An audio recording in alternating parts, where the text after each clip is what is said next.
은퇴 후 다들 이런 상상을 합니다. 이제 일 안 해도 되니까 편하게 쉬자. 늦잠도 자고 여행도 가고 하고 싶은 거 하면서 살자. 그동안 고생했으니 이젠 보상받는 삶을 살겠다는 마음이죠. 그런데 막상 은퇴하고 나면 기대했던 여유로움 대신 낯선 허전함이 찾아옵니다. 시간은 많지만 뭘 해야 할지 모르겠고, 자유는 생겼지만 방향을 잃은 기분이 듭니다. 처음엔 나쁘지 않습니다. 쉬는 것도 좋고 가족과 함께하는 시간도 많아집니다. 하지만 몇 달이 지나면 불안감이 생깁니다. 몸은 편한데 마음은 점점 지쳐갑니다. 그리고 어느 순간 삶의 균형이 무너지기 시작합니다. 왜 그럴까요? 바로 은퇴 후에 무심코 하는 몇 가지 행동 때문입니다. 이 행동들은 처음엔 아무렇지 않아 보여도 시간이 지날수록 삶의 질을 확 떨어뜨리게 됩니다. 많은 분들이 이런 얘기를 합니다. 그때 그 선택만 하지 않았어도 지금 이렇게까지 불편하진 않았을 텐데. 그래서 오늘 영상에서는 은퇴 후 절대 하면 안 되는 6가지 행동에 대해 하나씩 자세히 알려드리겠습니다. 이건 단순한 주의가 아닙니다. 당신의 남은 삶을 더 건강하고 안정되게 만들 수 있는 실질적인 지침이 될 수 있습니다. 이제부터 은퇴 후 절대 피해야 할 행동들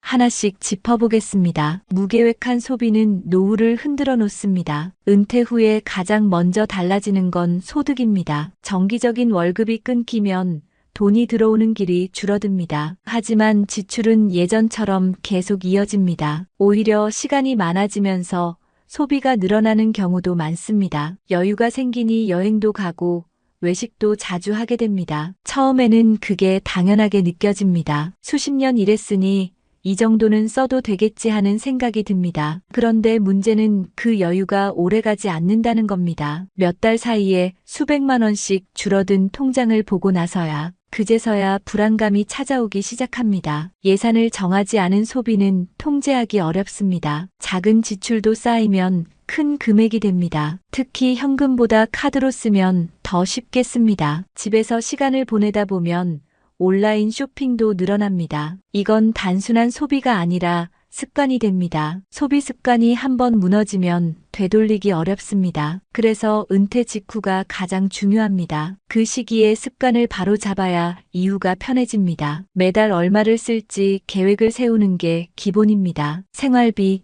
여가비, 예비비를 나눠서 관리해야 합니다. 갑작스러운 병원비나 가족 행사 비용도 고려해야 합니다. 예상하지 못한 지출이 항상 발생하기 때문입니다. 은퇴 초기 몇 달은 지출 패턴을 관찰해 보는 게 좋습니다. 어디에 돈이 나가는지를 알면 조절이 쉬워집니다. 가계부를 쓰는 것도 좋은 방법입니다. 손으로 쓰는 게 귀찮다면 모바일 앱도 활용할 수 있습니다. 소비 습관을 기록하면 스스로 절제하는 효과가 생깁니다. 꼭 필요한 소비와 그렇지 않은 소비를 구분해야 합니다. 당장 사고 싶은 물건이 있더라도 하루 정도 고민해 보세요. 대부분은 시간이 지나면 필요 없다는 걸 알게 됩니다. 계획 없이 쓰다 보면 연금도 금방 줄어듭니다. 자산이 줄어들수록 불안감은 커집니다. 그래서 미리 계획을 세우는 게 마음의 평화를 지켜줍니다. 자식이나 손주에게 과도하게 지출하는 것도 조심해야 합니다. 도움을 주고 싶어도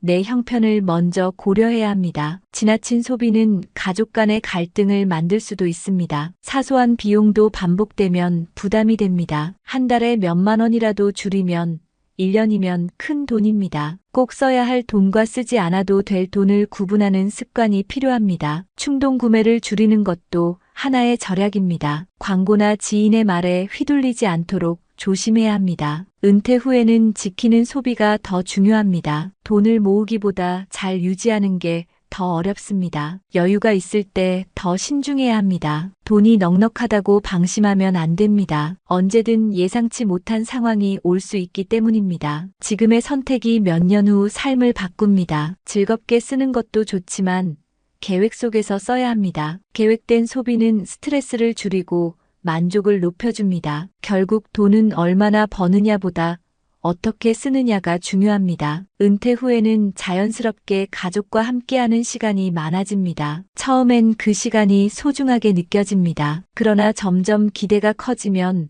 불만도 쌓이기 시작합니다. 부모 입장에서는 자식이 옆에서 챙겨주길 바라고 자식은 자신의 생활을 존중받길 원합니다. 이 차이에서 갈등이 생깁니다. 자식이 바쁘다는 걸 이해하지 못하면 서운함이 생깁니다. 부모가 도와주길 바란다는 걸 자식이 눈치채지 못하면 감정의 틈이 점점 벌어지게 됩니다. 특히 손주를 돌봐주는 일은 양쪽 모두에게 부담이 될 수 있습니다. 처음엔 기꺼이 도왔지만 시간이 지나면 지치기 마련입니다. 기대했던 만큼의 보답이 없을 때 서운함이 깊어집니다. 자식이 무심한 게 아니라 자기 삶에 집중하고 있을 뿐입니다. 부모가 자식에게 지나치게 의존하게 되면 자식도 부담을 느끼고 거리두기를 시작합니다. 기대는 자연스럽게 실망으로 이어지기 쉽습니다. 자식에게 모든 감정을 쏟기 시작하면 관계가 삐걱거리게 됩니다. 자식도 부모의 삶을 책임질 수 없습니다. 성인 자식과의 관계는 서로 독립적일 때 더 건강합니다. 서로의 삶을 인정해주는 태도가 필요합니다. 자식에게 기대기보다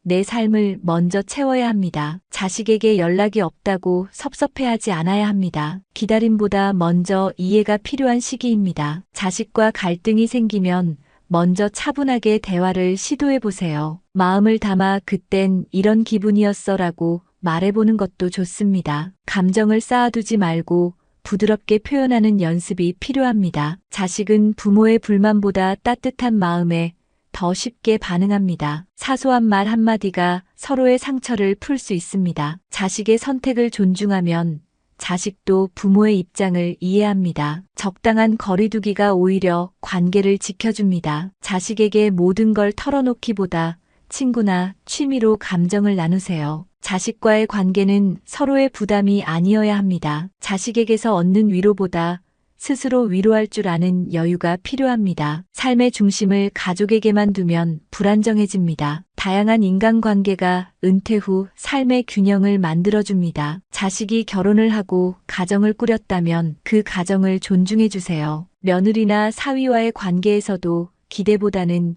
이해가 우선입니다. 가족 간의 역할이 바뀌는 시기를 받아들여야 합니다. 예전처럼 중심이 아닌 뒤에서 지켜보는 지혜가 필요합니다. 가족과의 시간은 강요가 아닌 자연스러움에서 시작됩니다. 식사 한 끼, 전화 한 통도 감사하게 느껴야 합니다. 함께 있는 시간이 늘어난다고 관계가 깊어지진 않습니다. 감정을 덜어내고 시간을 나누는 방식이 중요합니다. 자식이 자신의 삶을 잘 살아갈 수 있도록 응원해 주세요. 응원은 때때로 가장 강한 사랑입니다. 바라는 게 있어도 조심스럽게 말하는 지혜가 필요합니다. 자식과의 갈등은 피할 수 없지만 조절할 수 있습니다. 부모가 먼저 성숙한 태도를 보일 때 자식도 그 마음을 압니다. 의존보다 독립, 요구보다 배려가 관계를 지킵니다. 가족에게 기대기보다 나의 삶을 먼저 건강하게 세워야 합니다. 은퇴 후에는 몸이 편해진 만큼 건강 관리도 느슨해지기 쉽습니다. 더 이상 출근을 하지 않아도 되니까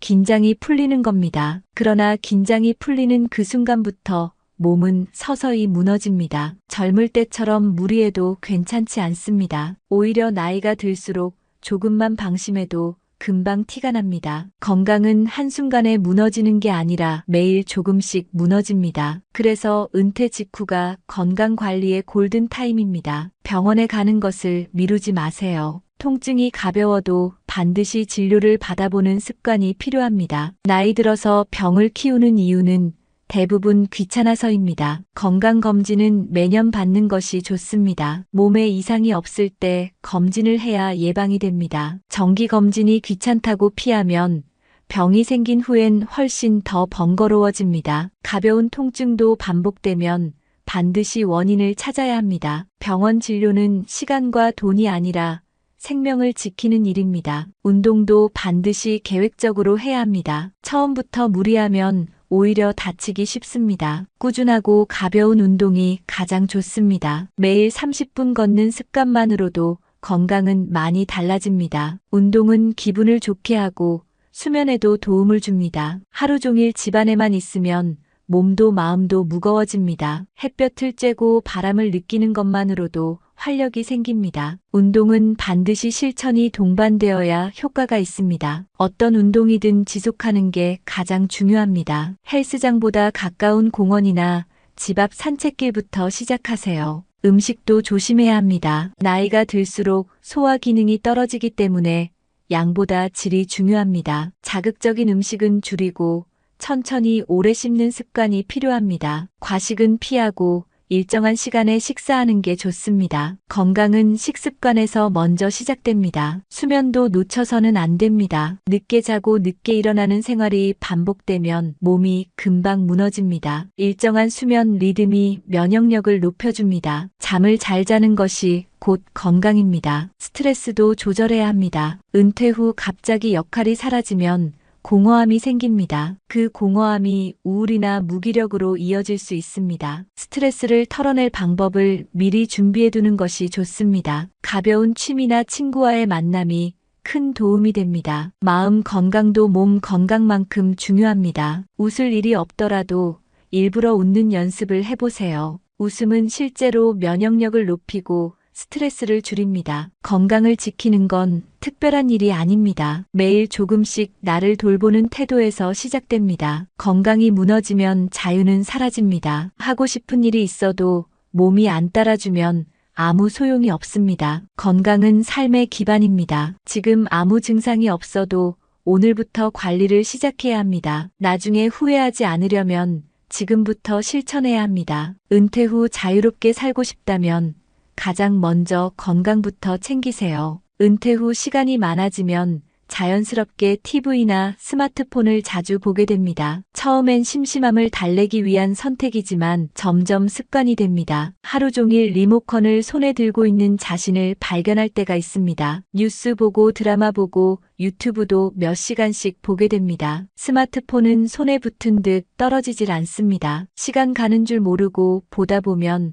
하루가 훌쩍 지나갑니다. 이렇게 반복되면 하루가 아무 의미 없이 지나가게 됩니다. 몸은 가만히 있고 뇌는 자극에만 반응하게 됩니다. 수동적인 생활이 반복되면 생각하는 힘이 줄어듭니다. 그러면 어느 순간 삶이 무기력하게 느껴집니다. 뭘 해도 재미가 없고 점점 아무것도 하기 싫어집니다. TV나 스마트폰은 정보를 주는 도구일 뿐입니다. 그것들이 삶의 중심이 되어서는 안 됩니다. 자극적인 콘텐츠는 처음엔 재미있지만 금방 지치게 만듭니다. 영상 하나를 본다고 시작했지만 어느새 몇 시간씩 소비하고 맙니다. 그렇게 흘려보낸 시간은 남는 게 없습니다. 눈은 피곤하고 몸은 움직이지 않아 더 무거워집니다. 특히 밤늦게까지 화면을 보면 수면에도 문제가 생깁니다. 수면 부족은 면역력 저하와 우울감으로 이어질 수 있습니다. 정신적으로도 단절감이 생깁니다. 사람과의 대화보다 화면과의 시간이 많아지면 외로움이 깊어집니다. 혼자 있어도 괜찮지만 혼자 고립되는 건 위험합니다. TV나 스마트폰은 필요할 때만 활용하는 게 가장 좋습니다. 하루 사용 시간을 정해두는 것도 도움이 됩니다. 예를 들어 오전 1시간, 저녁 1시간처럼 시간을 정해보세요. 시간을 정해두면 자기도 모르게 빠져드는 걸 막을 수 있습니다. 대신 그 시간을 다른 활동으로 채워보세요. 산책을 하거나 책을 읽거나 간단한 요리를 해보는 것도 좋습니다. 취미 생활이 없다면 지금부터 하나씩 시작해보세요. 악기, 그림, 글쓰기처럼 혼자서 할 수 있는 것도 많습니다. 무언가를 배우는 건 나이를 떠나 좋은 자극이 됩니다. 동네 주민센터나 평생교육 프로그램을 이용하는 것도 방법입니다. 사람이 있는 공간에 나가보는 것만으로도 활력이 생깁니다. 누군가와 눈을 마주치고 인사를 나누는 것만으로도 기분이 달라집니다. TV를 보며 혼잣말하는 시간보다 사람과 대화하는 시간이 더 소중합니다. 혼자 있는 시간이 필요할 땐 음악을 들어보는 것도 좋습니다. 감정을 위로하고 안정시켜주는데 도움이 됩니다. 일주일에 한 번이라도 TV 없는 날을 정해보세요. 그 하루가 처음엔 어색하지만 익숙해지면 생각보다 괜찮습니다. TV 없이 보내는 시간이 점점 늘어나면 삶의 질이 달라집니다. 스마트폰도 같은 원칙이 필요합니다. 필요할 때만 사용하고 SNS나 영상은 일정 시간만 보는 게 좋습니다. 알림을 꺼두는 것도 좋은 방법입니다. 필요할 때 내가 꺼내보는 정보가 더 가치 있습니다. 화면보다 바깥 세상을 바라보는 연습이 필요합니다. 은퇴 후 진짜 삶은 디지털 속에 있는 것이 아닙니다. 사람과 사람 사이에서 실제 공간 안에서 시작됩니다. 무기력함을 이기려면 몸을 먼저 움직여야 합니다. 작은 변화가 생각의 흐름도 바꿉니다. TV와 스마트폰을 덜 쓰는 만큼 진짜 삶이 가까워집니다. 은퇴를 하면 갑자기 시간이 많아지고 뭔가를 해야 할 것 같은 기분이 듭니다. 그래서 많은 분들이 다시 일을 시작하거나 작은 사업을 생각합니다. 일하는 게 활력을 준다는 말도 있고 경제적인 이유도 있습니다. 그런데 이 시기에 시작하는 사업은 조심해야 합니다. 준비 없이 시작한 사업은 실패할 가능성이 높습니다. 은퇴 후에는 체력도 예전 같지 않고 집중력도 떨어지기 쉽습니다. 시장 흐름도 빠르게 바뀌고 있어서 따라가기가 어렵습니다. 특히 새로운 업종을 도전하는 건 위험이 큽니다. 경험이 없는 분야는 생각보다 훨씬 복잡하고 어렵습니다. 주변에서 이거 해보면 어때 하는 말에 쉽게 흔들릴 수 있습니다. 지인의 권유로 시작한 사업이 손해로 이어지는 경우가 많습니다. 은퇴 자금은 다시 모으기 어렵기 때문에 더 신중해야 합니다. 한번 잃으면 회복이 쉽지 않습니다. 사업에는 초기 투자 비용이 필수입니다. 이 비용이 예상보다 늘어나는 경우가 많습니다. 시설, 물품, 인건비, 운영 비용까지 생각보다 빠르게 자금이 빠져나갑니다. 처음엔 괜찮다가도 몇 달 후 운영이 어려워지기 시작합니다. 수익이 나오기 전까지 계속 적자를 버텨야 합니다. 그 버티는 시간이 생각보다 길 수 있습니다. 결국 가족의 생활비까지 영향을 받게 됩니다. 수익보다 리스크가 더 크다는 점을 명확히 알아야 합니다. 실제로 은퇴자 중 절반 이상이 사업 실패를 경험합니다. 실패 후에는 자신감까지 잃게 됩니다. 다시 시작하려 해도 체력도 자금도 바닥이 납니다. 은퇴 후에는 안정성이 가장 중요합니다. 돈을 벌기 위한 선택이 오히려 돈을 잃는 결과가 될 수 있습니다. 자산을 지키는 것이 버는 것보다 더 현명한 전략일 수 있습니다. 사업은 준비가 철저할 때만 고려해야 합니다. 시장 조사부터 실제 운영 시뮬레이션까지 꼼꼼히 준비해야 합니다. 그저 시간이 남아서 누군가 추천해서는 이유가 될 수 없습니다. 하고 싶던 일이라면 자금과 체력, 시장 분석이 먼저입니다. 취미로 시작할 수 있는 수준에서 가볍게 접근하는 것이 좋습니다. 실패해도 감당 가능한 선에서 도전해야 합니다. 정년 이후 창업은 제2의 인생이 아닌 큰 모험일 수 있습니다. 사업은 아이디어보다 현실이 중요합니다. 가족의 응원도 필요하지만 무리한 기대는 오히려 부담이 됩니다. 자식이 도와준다고 해도 본인의 책임은 본인이 져야 합니다. 처음부터 명확한 계획과 목표가 없으면 길을 잃게 됩니다. 경험 있는 사람과 충분히 상담해 보는 것도 좋습니다. 창업 관련 지원센터나 전문가의 조언을 적극 활용해 보세요. 수익보다 지속 가능한 운영을 목표로 해야 합니다. 작은 규모라도 오래가는 구조가 중요합니다. 무리한 확장이나 대출은 반드시 피해야 합니다. 실패한 사람들의 공통점은 욕심이 컸다는 겁니다. 잘 되면 좋겠지만 안 될 경우도 미리 계산해 봐야 합니다. 사업이 아닌 다른 방식으로 삶의 의미를 찾을 수 있습니다. 봉사나 강의, 취미 활동도 충분히 보람될 수 있습니다. 수익이 없더라도 사회와 연결되는 활동은 정신 건강에 좋습니다. 은퇴 후의 사업은 수입이 아니라 삶의 방향을 먼저 고민해야 합니다. 무리하지 않는 선택이야말로 은퇴 후 삶을 지키는 지혜입니다. 은퇴를 하면 자연스럽게 사람 만나는 일이 줄어듭니다. 회사에 다닐 때는 매일 얼굴 보던 동료들이 있었지만 퇴직 후에는 연락도 점점 뜸해지고 만날 일도 사라집니다. 처음엔 혼자 있는 게 편하다고 느낄 수 있습니다. 하지만 시간이 지나면 외로움이 찾아옵니다. 하루 종일 말 한마디 하지 않고 보내는 날이 많아집니다. 고립된 생활이 계속되면 마음까지 다치게 됩니다. 외로움은 몸보다 마음을 먼저 병들게 만듭니다. 실제로 은퇴 후 우울증을 겪는 분들 중 많은 이유가 인간관계 단절입니다. 혼자 있는 시간은 필요하지만 혼자만 있어선 안 됩니다. 가족과만 관계를 맺는 것도 한계가 있습니다. 자식이나 배우자와만 시간을 보내면 갈등이 생기기 쉽습니다. 사람은 다양한 관계 속에서 균형을 이룹니다. 오랜 친구와의 연락을 다시 시작해 보세요. 단순한 안부 인사라도 마음이 따뜻해질 수 있습니다. 직접 만나기 어렵다면 전화라도 자주 해보는 것이 좋습니다. 대화는 생각보다 큰 힘이 있습니다. 목소리를 듣는 것만으로도 위로를 받을 수 있습니다. 동네 이웃과 인사를 나누는 것도 좋은 시작입니다. 처음엔 어색해도 자주 마주치면 정이 생깁니다. 공통 관심사를 가진 사람들과의 만남도 추천합니다. 취미 모임이나 작은 동호회를 찾아보세요. 함께하는 활동은 자연스럽게 관계를 만들어줍니다. 같은 관심사를 나누면 대화도 편하고 부담도 적습니다. 주민센터나 도서관에서 하는 강좌도 좋은 기회가 됩니다. 새로운 사람을 만난다는 것만으로도 뇌에 자극이 됩니다. 나이 들어서 친구를 사귀는 건 불가능하지 않습니다. 오히려 인생 경험이 쌓여 대화의 깊이가 더해집니다. 웃고 떠드는 시간이 늘어나면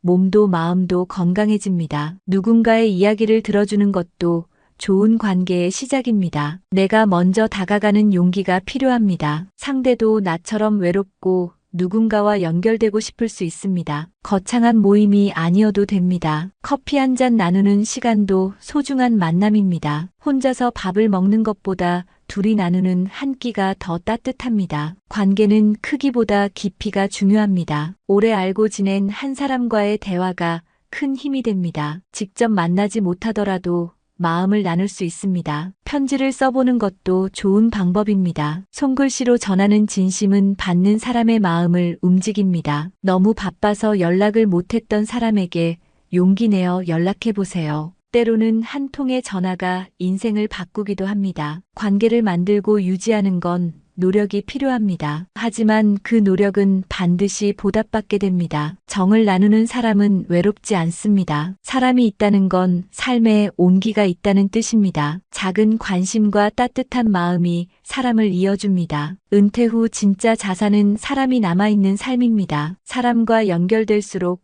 삶의 질은 올라갑니다. 사람을 잃지 않는 것이 가장 소중한 노후 준비입니다. 은퇴는 인생의 끝이 아니라 새로운 시작입니다. 하지만 그 시작이 혼란스럽고 막막하게 느껴질 수 있습니다. 그 이유는 잘못된 선택과 습관 때문입니다. 무계획한 소비, 과도한 가족 의존, 건강 방치, TV와 스마트폰에 대한 과의존, 무리한 사업, 인간관계 단절. 이 6가지는 모두 은퇴 후 삶을 불편하게 만드는 함정입니다. 지금은 작아 보일 수 있지만 몇 달, 몇 년이 지나면 삶 전체에 영향을 줄 수 있는 요소들입니다. 오늘 이 영상을 통해 피해야 할 것들을 분명히 알게 되셨길 바랍니다. 그리고 오늘부터라도 하나씩 점검하고 바꿔보시길 바랍니다. 그 변화가 여러분의 노후를 훨씬 더 편안하고 따뜻하게 만들어줄 것입니다. 지금 이 순간 당신의 선택이 앞으로의 10년을 바꿉니다. 이 영상이 도움이 되셨다면 좋아요와 구독 부탁드립니다. 가족이나 친구에게도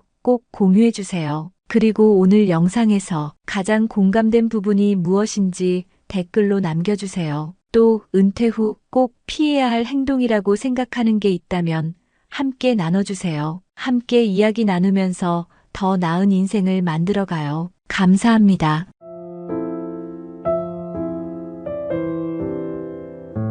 백세 시대라는 말 많이 들어보셨을 겁니다. 요즘은 100세까지 사는 게 당연한 것처럼 느껴지기도 합니다. 그런데 실제로 주변을 한번 돌아보면 어떠신가요? 과연 100세 가까이 사는 어르신들이 흔한가요? 통계적으로 보면 80살까지는 많은 분들이 도달하지만 90살을 넘는 분들은 눈에 띄게 줄어듭니다. 10살 차이지만 그 벽은 생각보다 훨씬 높고 두껍습니다. 단순히 나이를 더 먹는다는 개념이 아니라 삶의 방식 자체를 달리해야 가능한 일이기 때문입니다. 사람들은 보통 이렇게 말하죠. 건강하면 오래 산다. 병만 없으면 괜찮다. 물론 그 말이 틀린 건 아닙니다. 하지만 그 말만으로는 설명되지 않는 부분이 있습니다. 왜 어떤 분은 80에 갑자기 몸이 무너지는데 어떤 분은 90 넘어서도 정정하게 살아가는 걸까요? 이유는 하나가 아닙니다. 몸의 상태, 생활 습관, 정신적인 태도까지 여러 요인이 오랜 시간 누적되며 차이를 만듭니다. 마치 눈에 안 보이는 작은 균열이 시간이 지나 큰 틈이 되듯 말입니다. 그리고 90살이란 나이는 그 작은 틈이 생명을 좌우하는 시점이 됩니다. 그래서 오늘은 80은 넘겼지만 90은 넘기기 어려운 이유를 차근차근 짚어보려 합니다. 단순히 건강 이야기만 하려는 게 아닙니다. 몸과 마음 그리고 생활의 흐름 전체를 들여다보려 합니다. 만약 지금 이 영상을 보고 계신 분이 자신은 아직 괜찮다고 생각하신다면 그 생각이 언젠가 바뀔 수도 있다는 걸 기억하셨으면 합니다. 반대로 아직 늦지 않았다고 느끼신다면 오늘 이 시간을 계기로 작은 변화라도 시작해 보시길 바랍니다. 이제부터 90살을 넘기기 힘든 진짜 이유, 그리고 그 벽을 넘어선 분들의 공통된 특징들을 6가지로 나누어 자세히 살펴보겠습니다. 영상에 앞서 구독과 좋아요 부탁드립니다. 첫 번째로 알아볼 내용은 만성질환입니다. 많은 어르신들이 오랜 시간 앓고 있는 병이 하나쯤은 있습니다. 특히 고혈압이나 당뇨병은 흔하게 겪는 질환입니다. 문제는 이 병들을 대수롭지 않게 여긴다는 겁니다. 평소에 별 증상이 없으니 괜찮다고 생각하기 쉽습니다. 하지만 그게 바로 가장 위험한 신호일 수 있습니다. 증상이 없다고 병이 없는 게 아니기 때문입니다. 고혈압은 조용한 살인자라고 불리기도 합니다. 당뇨병 역시 몸을 천천히 무너뜨리는 병입니다. 약을 먹다 말다 하거나 병원 가는 걸 귀찮아하면 병은 서서히 악화됩니다. 특히 나이가 들수록 몸의 회복력은 떨어집니다. 한번 상태가 나빠지면 되돌리기 어려워집니다. 혈관이 약해지고 심장에도 부담이 쌓입니다. 이로 인해 심장병이나 뇌졸중 같은 위험이 따라옵니다. 실제로 90을 넘지 못하는 많은 경우가 이런 만성질환에서 비롯됩니다. 정기적인 검진이 중요한 이유도 여기에 있습니다. 자신의 상태를 정확히 아는 것이 출발점입니다.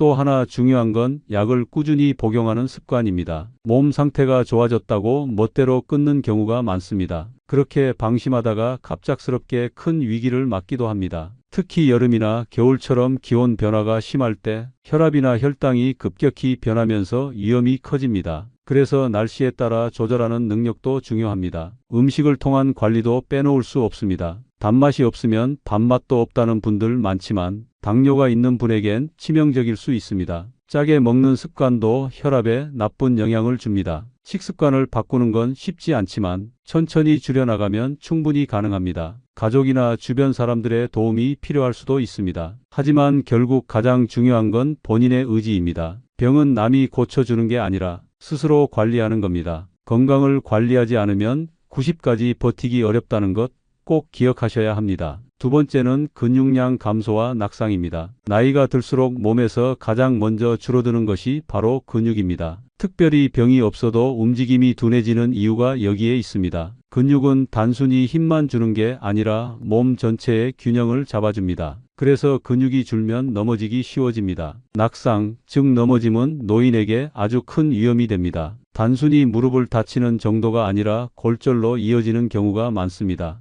특히 엉덩이뼈가 부러지면 대부분 회복이 어렵습니다. 수술을 해도 다시 걷는 게 쉽지 않기 때문입니다. 그 이후로는 침대에 누워 지내는 시간이 많아지고 전신 건강이 빠르게 무너지게 됩니다. 낙상 한 번이 생명을 단축시키는 결정적인 계기가 되는 경우도 많습니다. 그래서 나이가 들수록 넘어지지 않는 몸을 만드는 것이 중요합니다. 이를 위해선 꾸준한 근력 운동이 필요합니다. 헬스장이 아니어도 집에서 간단히 할 수 있는 운동들이 있습니다. 의자에 앉았다 일어나는 동작만 반복해도 효과가 있습니다. 처음에는 힘들지만 계속하면 점점 버틸 수 있게 됩니다. 하루에 3분에서 5분 정도라도 꾸준히 하는 것이 좋습니다. 걷는 습관도 중요합니다. 너무 무리한 산책보다 평지를 천천히 걷는 것이 안전합니다. 바닥이 미끄러운 곳은 피하고 편한 신발을 신는 것도 중요합니다. 집 안에서도 넘어질 위험은 많습니다. 문턱이나 전선, 매트 등이 걸림돌이 될 수 있습니다. 조명이 어두우면 발을 잘못 디딜 수도 있습니다. 집안을 정리하고 밝은 조명을 유지하는 것도 낙상을 예방하는 방법입니다. 계단을 오르내릴 때는 꼭 손잡이를 잡는 습관을 들이세요.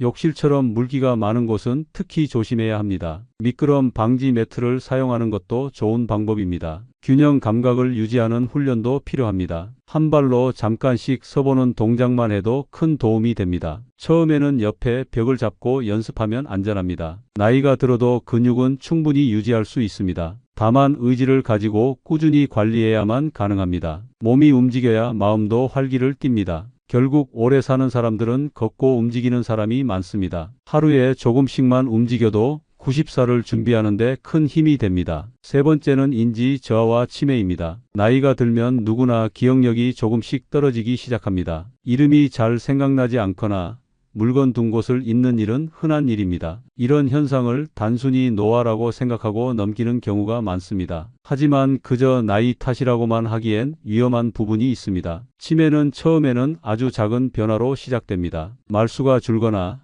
평소와 다르게 성격이 바뀌는 경우도 있습니다. 자주 하던 일에 흥미를 잃거나 계산이 느려지는 것도 신호일 수 있습니다. 특히 계획을 세우고 순서대로 행동하는데 어려움을 느낀다면 주의가 필요합니다. 치매는 단순히 기억력만의 문제가 아닙니다. 판단력, 언어 능력, 시간과 공간 감각까지 영향을 줍니다. 그래서 점점 일상생활이 어려워지고 혼자 사는 것이 힘들어집니다. 혼자 외출했다가 길을 잃거나 약을 제때 먹지 못하는 일도 생깁니다. 이렇게 되면 생활의 독립성을 잃게 되고 주변의 도움 없이는 살기 힘들어집니다. 또 치매는 환자 본인보다 가족의 부담이 더 커지기도 합니다. 정신적 스트레스뿐 아니라 경제적인 부담까지 생길 수 있습니다. 무엇보다 무서운 건 치매가 생기고 나면 되돌리기 어렵다는 점입니다. 치료보다 예방이 훨씬 중요하다는 말이 여기서 나옵니다. 뇌는 계속 써야 늙지 않습니다. 책을 읽거나 간단한 글을 쓰는 습관이 도움이 됩니다.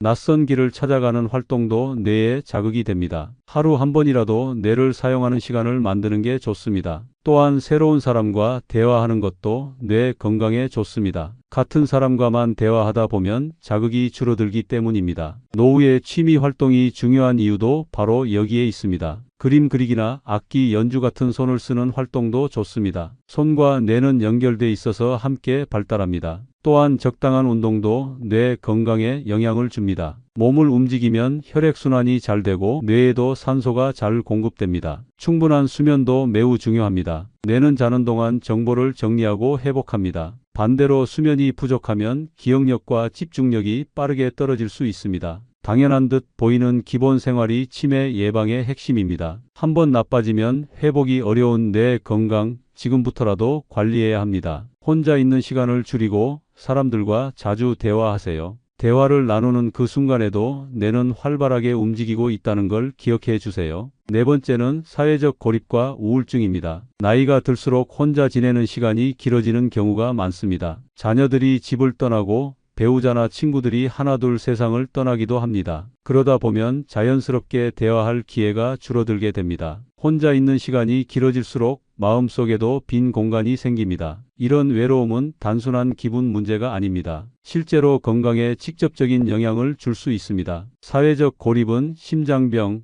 우울증, 치매 위험을 높인다는 연구도 있습니다. 사람은 누구나 누군가와 연결돼 있다고 느낄 때 더 안정감을 가집니다. 하지만 말벗이 없고 일상적인 교류가 끊기면 그런 안정감이 무너집니다. 하루 종일 한마디도 안 하고 보내는 날이 늘어나면 우울감도 깊어집니다. 특히 스스로 쓸모없다고 느끼게 되면 더 빨리 기력이 떨어집니다. 내가 있어도 그만, 없어도 그만이라는 생각은 삶에 대한 의욕을 앗아갑니다. 그 상태가 계속되면 식사도 제대로 하지 않고 건강관리도 소홀해집니다. 그렇게 몸과 마음이 함께 약해지는 악순환이 시작됩니다. 이를 막기 위해서는 사회적 관계를 유지하는 노력이 필요합니다. 작은 모임이라도 꾸준히 나가는 것이 큰 도움이 됩니다. 종교 모임, 지역센터, 노인복지관 등 참여할 수 있는 곳은 생각보다 많습니다. 처음엔 낯설고 어색하더라도 반복되면 익숙해지고 즐거워질 수 있습니다. 친구를 새로 사귀는 것도 어렵지 않습니다. 단순히 인사만 나눠도 관계는 시작됩니다. 꾸준한 대화는 우울감을 줄이고 뇌의 활동도 자극합니다. 특히 같은 세대와 이야기를 나누면 공감도 많고 위로도 받을 수 있습니다. 반려동물을 키우는 것도 외로움을 줄이는 데 도움이 됩니다. 말은 통하지 않아도 생명체와의 교류는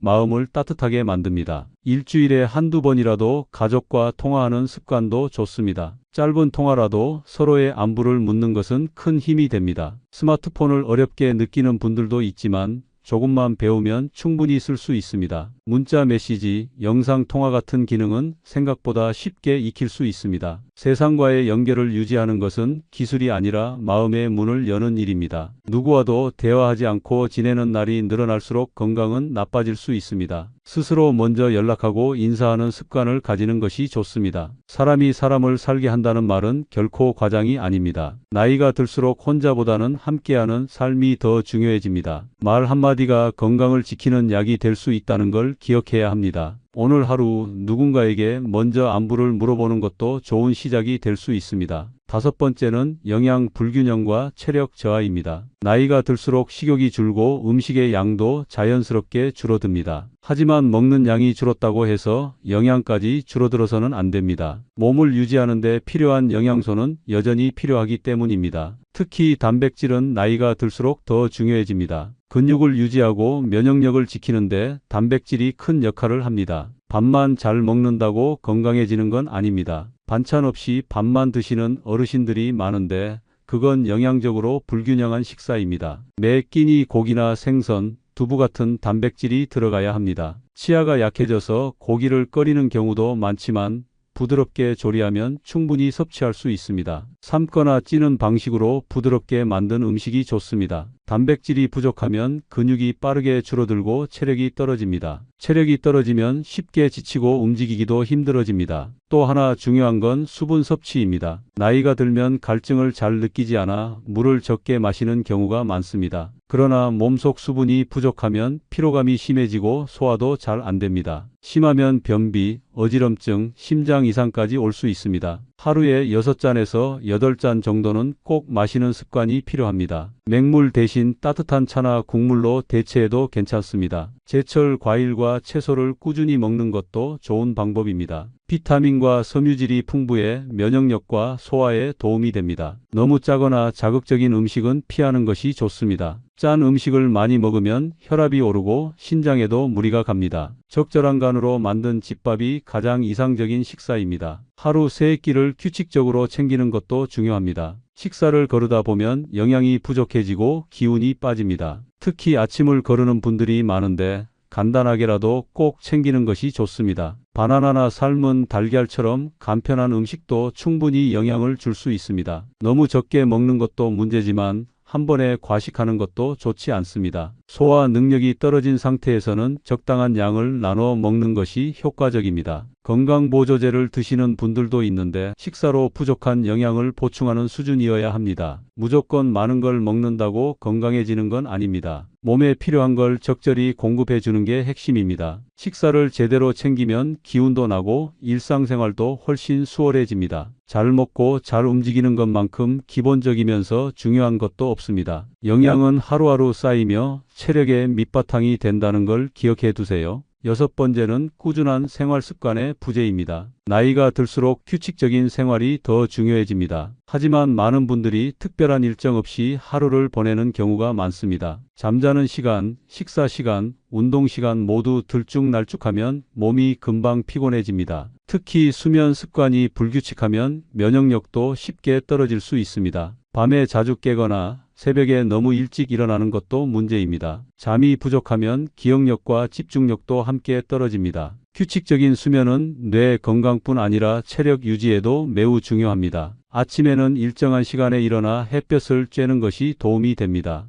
햇볕을 받으면 생체 리듬이 안정되고 수면의 질도 좋아집니다. 식사도 마찬가지로 규칙적인 시간에 해야 소화가 잘 됩니다. 배가 고프지 않다고 끼니를 거르면 영양이 부족해지고 기운이 떨어집니다. 하루 3끼를 제 시간에 챙기는 습관이 몸을 안정시켜줍니다. 식사 후 가볍게 산책하는 것도 좋은 루틴이 됩니다. 운동도 꾸준히 하는 게 중요합니다. 하루 이틀 하다가 그만두는 것보다는 가벼운 운동을 매일 하는 것이 효과적입니다. 운동은 체력뿐 아니라 기분 전환에도 큰 역할을 합니다. 걷기나 스트레칭처럼 부담 없는 활동이면 충분합니다. 같은 시간대에 같은 장소에서 반복하면 몸이 그 리듬에 익숙해집니다. 정해진 시간에 하는 활동은 삶의 리듬을 잡아줍니다. 취미 생활도 일정하게 즐기면 정서적인 안정에 도움이 됩니다. 매일 책을 읽거나 라디오를 듣는 습관도 좋은 생활의 흐름을 만들어줍니다. 너무 많은 계획보다는 실천 가능한 작은 목표부터 시작하는 게 좋습니다. 예를 들어 아침에 일어나면 먼저 창문을 열고 환기시키기, 정해진 시간에 물 한 컵 마시기 같은 간단한 루틴부터 시작해 보세요. 이 작은 습관들이 쌓이면 몸과 마음이 모두 안정감을 찾게 됩니다. 반대로 무계획으로 보내는 하루하루는 몸에 긴장을 주고 피로를 쌓이게 합니다. 불규칙한 생활은 체력 저하뿐 아니라 정신 건강에도 영향을 줍니다. 특히 나이가 들수록 이런 영향이 더 크게 나타납니다. 꾸준함은 특별한 능력이 아니라 반복에서 나옵니다. 매일 조금씩 쉬운 것부터 실천하는 것이 핵심입니다. 나 자신을 돌보는 시간이 일정하게 있어야 몸이 편안해집니다. 일상에 리듬이 생기면 마음도 한결 가볍고 밝아집니다. 지금부터라도 하루의 흐름을 한번 정리해 보세요. 내가 언제 자고, 언제 먹고, 언제 움직이는지를 스스로 살펴보는 것이 출발점입니다. 90을 넘는 분들 대부분은 그렇게 자신만의 규칙적인 삶을 꾸준히 이어온 분들이었습니다. 오늘 이야기한 6가지 이유는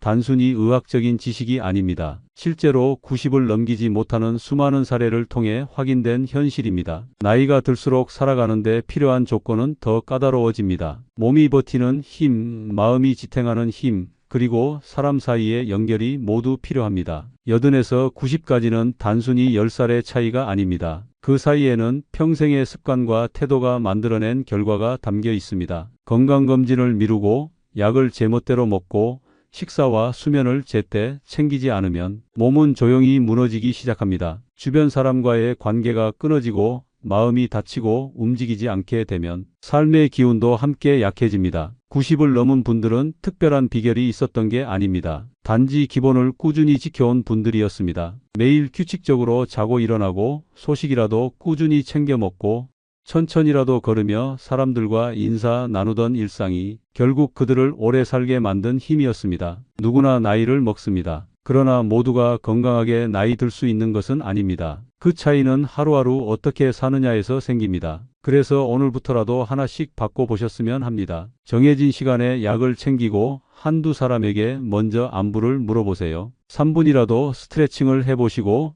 물 한 컵 더 마셔보세요. 그렇게 바뀐 작은 습관이 큰 결과로 돌아올 수 있습니다. 여러분 주변에 90 넘으신 분이 계시다면 어떤 삶을 살아오셨는지 물어보세요. 그분들의 이야기가 오늘 우리에게 가장 좋은 교과서가 될 수 있습니다. 혹시 여러분은 이 6가지 중 어떤 부분이 가장 공감되시나요? 이미 실천하고 계신 좋은 습관이 있다면 댓글로 함께 나눠주세요. 다른 분들에게도 큰 도움이 될 수 있을 겁니다. 오늘 영상이 도움이 되셨다면 좋아요와 구독도 부탁드립니다. 주변 분들과 함께 보시고 이야기 나누시면 더 좋습니다. 지금부터라도 천천히 그러나 꾸준히 바꿔가면 우리 모두 건강하게 90을 넘길 수 있을 겁니다. 지금 이 순간이 그 변화의 시작이 될 수 있습니다.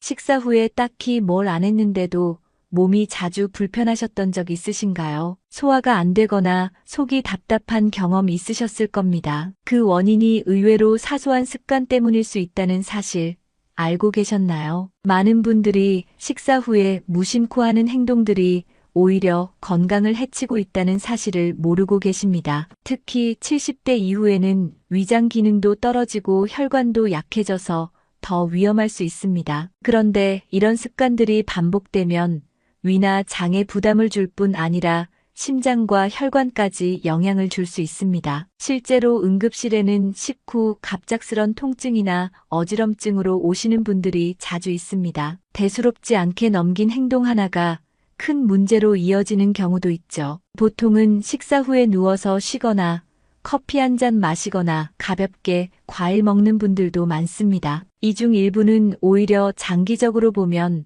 해로운 습관일 수 있습니다. 많은 분들이 이렇게 얘기합니다. 예전엔 아무 문제 없었는데 왜 이제 와서 안 좋다고 하느냐고요. 하지만 나이가 들면 몸의 반응이 달라지고 회복력도 떨어지기 때문에 작은 차이도 큰 영향을 미칠 수 있습니다. 의사들이 강조하는 건 이겁니다. 식사 후 습관을 조금만 바꾸면 소화도 편해지고 병원 갈 일도 줄어든다는 겁니다. 오늘 영상에서는 식사 후 절대 하면 안 되는 6가지 습관을 알려드립니다. 특히 응급실에서 자주 보는 사례 중심으로 설명드릴 겁니다. 지금부터 하나씩 확인해 보시고 나도 모르게 하고 있었던 행동은 없는지 점검해 보시면 좋겠습니다. 일부 습관은 겉으로 드러나는 문제가 없다고 해도 속에서는 이미 위장이나 혈관에 무리가 가고 있을 수 있습니다. 평소처럼 했던 행동이 알고 보면 건강에 독이 될 수 있다는 이야기 지금부터 주의 깊게 들어보시면 좋겠습니다. 혹시 영상 보시면서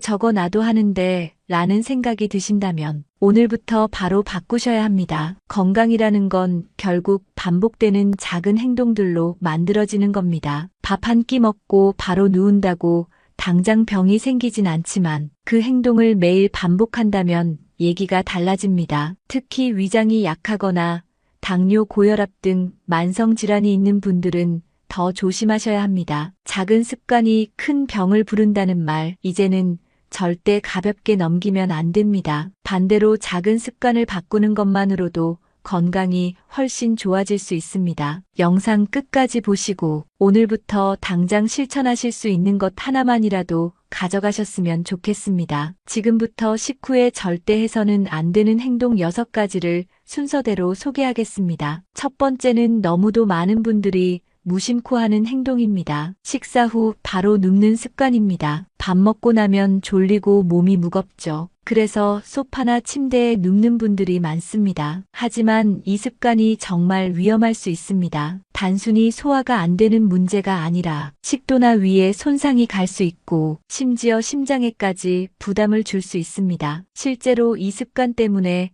병원에 오는 분들도 꽤 많습니다. 특히 밤늦게 식사하고 바로 누우면 상황은 더 나빠집니다. 그럼 식후에 도대체 얼마나 기다려야 안전할까요? 어떤 자세가 위에 부담을 덜 줄 수 있을까요? 지금부터 그 내용을 하나하나 자세히 알려드리겠습니다. 본격적인 이야기 시작하겠습니다. 첫 번째 습관입니다.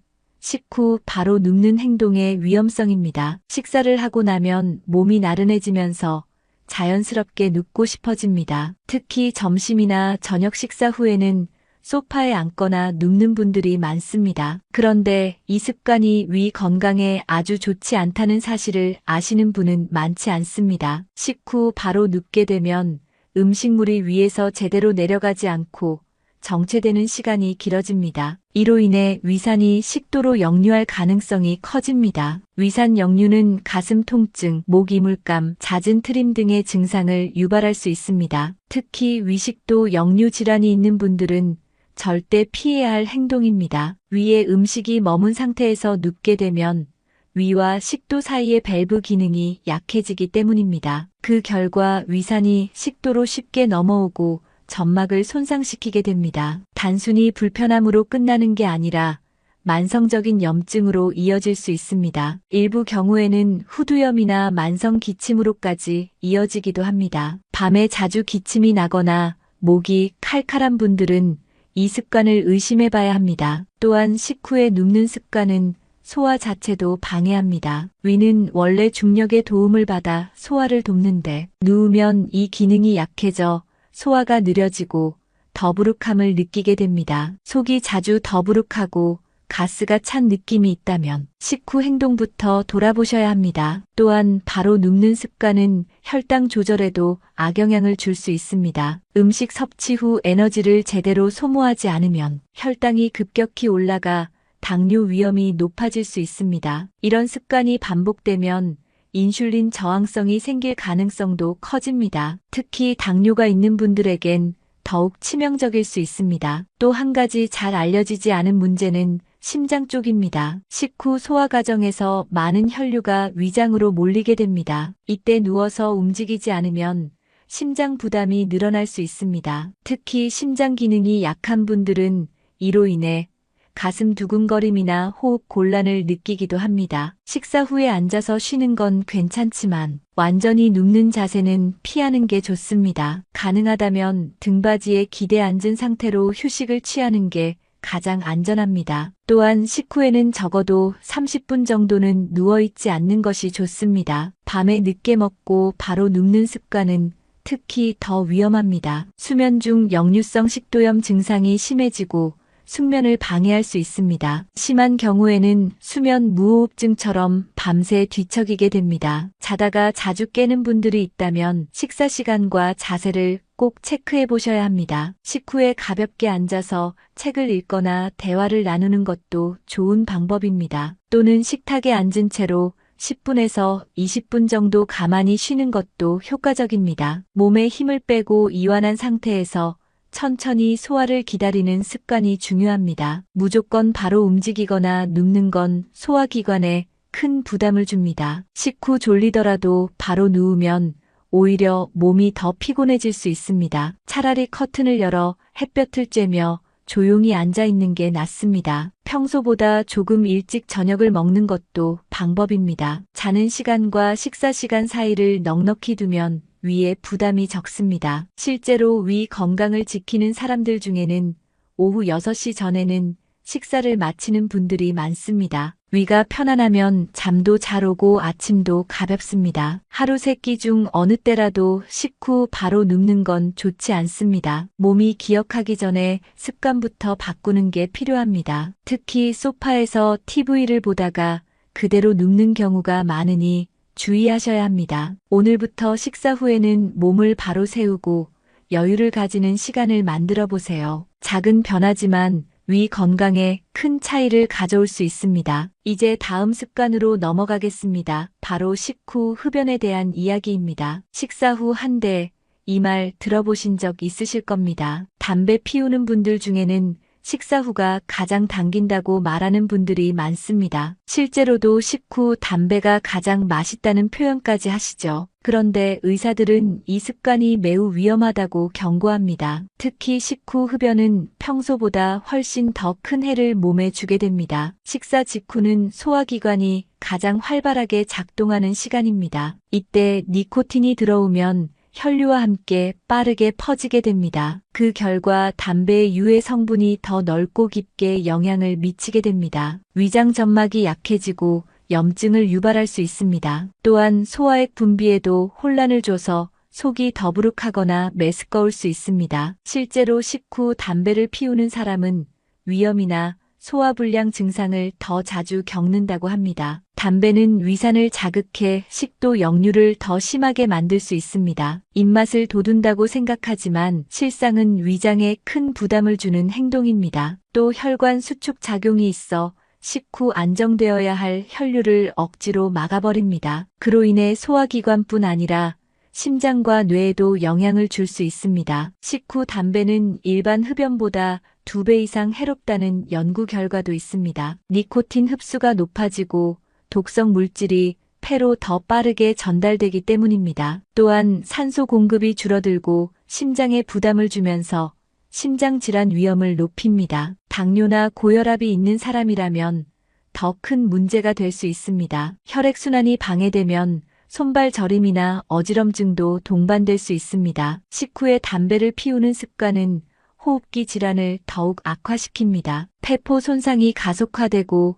기침이나 가래가 늘어날 수 있습니다. 또 위에 부담을 주는 만큼 위암 위험도 높아진다고 알려져 있습니다. 식사 후 한 대는 결국 내 몸을 2배로 괴롭히는 습관입니다. 그럼에도 불구하고 이 습관을 끊지 못하는 이유는 중독 때문입니다. 니코틴 중독은 단순한 의지 문제를 넘어서 뇌의 반응과도 관련이 있습니다. 하지만 습관을 조금만 바꾸면 천천히 줄여나갈 수 있습니다. 예를 들어 식후에는 자리를 바꾸는 것부터 시작해 보세요. 흡연을 하던 장소에서 멀어지면 한 대의 유혹도 줄어듭니다. 또 입이 심심할 때는 따뜻한 물을 마시거나 민트류를 활용해 보는 것도 좋습니다. 처음엔 힘들지만 일주일만 참아도 몸이 가볍다는 걸 느낄 수 있습니다. 폐활량이 늘고 숨 쉬는 게 편해졌다는 분들도 많습니다. 또 입냄새나 이물감도 줄어드는 걸 경험하게 됩니다. 무엇보다 식사 후 속이 편안해졌다는 말이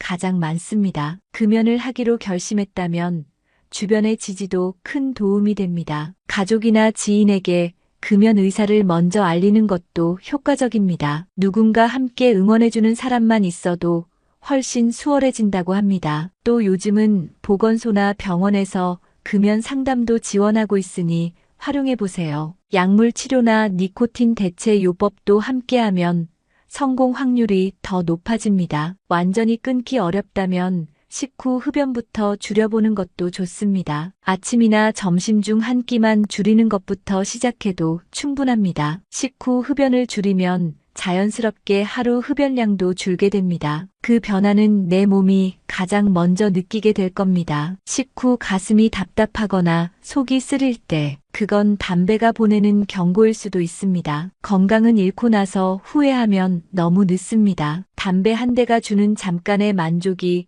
결국 몇 년 후에 건강을 무너뜨릴 수 있습니다. 지금 당장은 아무렇지 않아 보여도 그게 반복되면 언젠가는 병원 침대 위에서 후회하게 될 수 있습니다. 지금부터라도 식후 한 대 대신 물 한 잔으로 바꿔보세요. 식사 후 가볍게 걷는 건 몸에 좋다는 말 많이 들어보셨을 겁니다. 실제로도 천천히 움직이면 소화가 잘 되고 기분도 가라앉습니다. 하지만 문제는 과도한 운동을 하는 경우입니다. 식사 직후 격한 움직임은 오히려 건강에 해로울 수 있습니다. 일부 분들은 밥 먹자마자 운동화를 신고 무리하게 걷기 시작합니다. 특히 만보 채운다고 빠르게 걷는 분들 많습니다. 이런 행동은 위에 무리를 줄 뿐 아니라 심장에도 부담이 됩니다. 식사 후에는 위장이 소화작용을 시작하면서 혈류가 집중됩니다. 그런데 이때 갑자기 움직이면 근육 쪽으로 혈류가 분산돼 소화 기능이 떨어집니다. 결과적으로 속이 더부룩하거나 복통이 생길 수 있습니다. 어지럽거나 손발이 차가워지는 증상도 함께 나타날 수 있습니다. 특히 혈압이 낮거나 빈혈이 있는 분은 위험할 수 있습니다. 식사 직후 운동을 하면 기립성 저혈압이 올 수 있습니다. 갑자기 눈앞이 캄캄하거나 중심을 잃고 쓰러지는 경우도 있습니다. 실제로 응급실에는 식후 운동하다가 실신해서 오는 사례도 있습니다. 특히 더운 날씨에는 체온이 올라가 탈수 증상까지 생길 수 있습니다. 식사 직후는 몸이 내부 소화 작업을 하는 시간입니다. 이 시간을 방해하지 않는 것이 중요합니다. 운동은 에너지 소모를 위한 것이지만 소화 중에는 에너지가 위장으로 향하고 있습니다. 무리하게 운동을 하면 오히려 피로가 더 심해질 수 있습니다. 소화가 안 되고 가스가 차는 증상도 흔하게 나타납니다. 또 장에 문제가 있거나 과민성 대장증 후군이 있는 분들은 증상이 악화될 수 있습니다. 심한 경우에는 메스꺼움이나 구토 증상까지도 유발될 수 있습니다. 식사 후 운동을 해야 한다면 반드시 시간 간격을 두는 것이 좋습니다. 보통은 식후 30분에서 1시간 정도는 충분히 쉬어야 합니다. 그 이후에 가벼운 산책을 하는 게 가장 이상적입니다. 운동 강도는 땀이 날 정도가 아닌 숨이 찰 듯 말 듯한 정도가 적당합니다. 누군가와 대화할 수 있는 정도의 속도가 좋습니다. 계단 오르기나 빠르게 걷는 운동은 식후에는 피하는 게 좋습니다. 몸이 덜 익숙한 상태에서 움직이면 부상의 위험도 커집니다. 무릎이나 허리에 부담이 갈 수 있고 특히 체중이 많이 나가는 분은 관절에 무리가 갈 수 있습니다. 식사 후 피곤하다고 무리하게 몸을 움직이는 것도 문제입니다. 피로감을 느낄 때는 잠깐 앉아서 호흡을 고르는 것도 괜찮습니다. 움직여야 한다면 천천히 스트레칭하는 정도면 충분합니다. 목이나 어깨를 부드럽게 풀어주는 것도 도움이 됩니다. 식후에는 강한 자극보다는 부드러운 움직임이 핵심입니다. 또 식후 물을 너무 많이 마시고 운동하는 것도 피해야 합니다. 위가 팽창된 상태에서 움직이면 위벽에 부담이 갈 수 있습니다. 식사 후에는 소량의 물을 나눠 마시는 것이 좋습니다. 식후 운동은 혈당 관리에도 영향을 줍니다. 혈당을 급격히 떨어뜨리면 오히려 저혈당 증상이 올 수 있습니다. 특히 당뇨 환자는 식사 직후 운동보다는 식후 일정 시간이 지난 후에 하는 게 안전합니다. 산책할 때는 햇볕이 강하지 않은 시간대를 선택하는 것이 좋습니다. 날씨가 더운 날에는 실내에서 걷거나 바람이 부는 곳을 택하세요. 몸이 보내는 신호를 무시하지 말고 조금이라도 불편하면 바로 멈추는 게 좋습니다. 운동은 건강을 위한 것이지 무리해서 채워야 할 과제가 아닙니다. 식사 후에는 몸이 소화에 집중할 수 있도록 도와주는 게 가장 좋은 습관입니다. 천천히 걷고 편안하게 움직이는 것만으로도 충분합니다. 다음 시간에는 식후 과일 섭취에 대해 이야기 나눠보겠습니다. 과일은 몸에 좋은 음식이라는 인식이 강하죠. 실제로 비타민이나 섬유질이 풍부해서 많은 분들이 즐겨 드십니다. 그런데 과일도 먹는 타이밍에 따라 몸에 부담이 될 수 있다는 사실 알고 계셨나요? 특히 식사 직후에 과일을 먹는 습관은 조심해야 합니다. 이유는 간단합니다. 소화 과정에 불필요한 혼란을 줄 수 있기 때문입니다. 식사를 하면 위가 음식으로 가득 차게 됩니다. 이때 과일을 바로 먹으면 위에서 다른 음식들과 섞이게 됩니다. 과일은 비교적 빠르게 소화되는 반면 밥이나 반찬은 오래 걸리기 때문에 위에 오래 머무르게 됩니다. 그 결과 과일이 위에서 발효되기 시작할 수 있습니다. 발효되면 가스가 차고 복부 팽만감이 생길 수 있습니다. 실제로 식사 후 배가 빵빵하고 속이 더부룩하다는 분들은 이 때문일 수 있습니다. 특히 소화 기능이 약한 분들은 더 민감하게 반응합니다. 또 과일에는 당분이 많습니다. 식사 직후 당분이 많은 과일을 먹으면 혈당이 급격히 올라갈 수 있습니다. 이는 당뇨가 있는 분들에게 특히 좋지 않은 습관입니다. 혈당이 급변하면 피로감이나 어지러움이 생길 수 있습니다. 또 과일 속산 성분이 위산과 만나 위 점막을 자극할 수 있습니다. 속쓰림이나 트림이 잦은 분들은